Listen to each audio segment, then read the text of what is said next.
Life has this way of putting us at a crossroads where we just can't see what's next.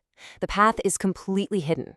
And in those moments, we're all looking for something, right? A map, a sign, some kind of wisdom to help us through. Well, today, we're diving right into that exact feeling. So let's just ask the big question right out of the gate, the one we've all wrestled with. How in the world do you move forward when you literally can't see the path ahead of you? When the future is just a total fog? And here it is, maybe one of the most powerful answers you'll ever hear. This idea from Martin Luther King Jr. is a game changer. It's not about knowing where you'll end up, it's just about trusting enough to begin. Let's really dig into what that means. Okay, so let's start right there with faith. What does it actually mean to take that first step when you're staring at the bottom of a staircase you can't even see? The definition here is so important. Notice it's not some passive feeling. It's an act of trust.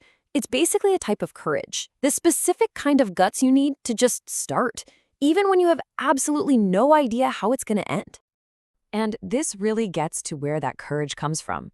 Roosevelt is basically saying the real work, half the battle, happens inside your own head.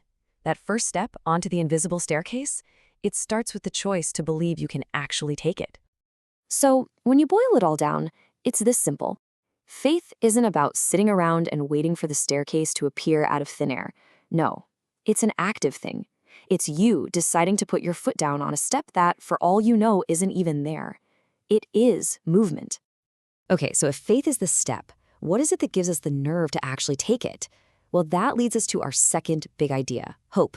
You can think of hope as the flashlight, that little beam of light that shows you just enough to take that one step. And look at this again. The key word is choice. Hope isn't just some fuzzy, optimistic feeling that comes and goes. It's a conscious decision you make. It's a mental discipline where you choose to look for the light, especially when the darkness feels like it's closing in. I love this from Desmond Tutu because it's so real. It's not pretending the darkness doesn't exist. Of course it does.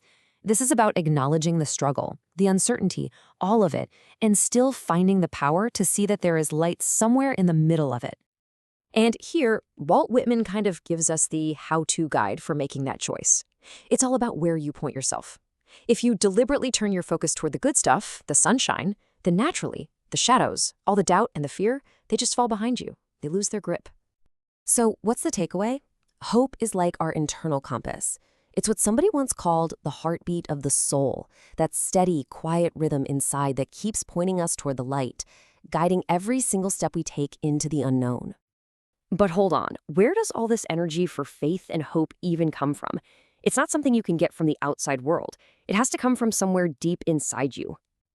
This African proverb nails a profound truth. Think about it. Our biggest battles are usually with ourselves, right? With our own self-doubt, our fears. But when you can make peace with that inner world, when there's no enemy inside, the challenges on the outside just don't have the same power to break you. But, and this is a big but, inner peace isn't the whole story. Look at this next proverb. It's such a brilliant dose of reality. Okay, so your inner peace is the pot.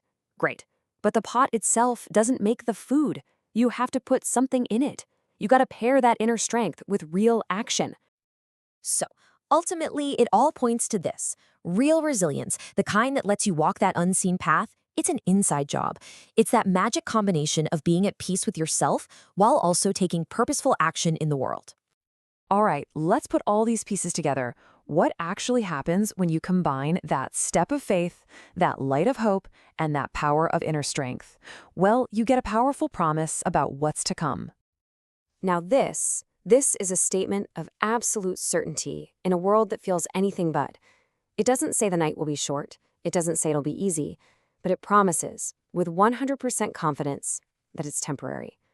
Darkness, by its very nature, has to give way to light. That's the bedrock of all hope. And that's the big question, isn't it? If we do all this work, if we cultivate this inner world and take these blind steps, where are we going? What's the point of it all? What's the payoff? And here's your answer, the ultimate takeaway.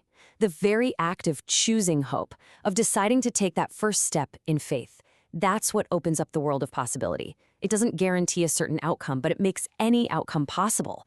The choice, The choice is everything. So we end right back where we started. But now the question is for you, knowing what you know now, that faith is a step, hope is a choice, and strength is an inside job, what unseen staircase in your life will you find the courage to step onto today?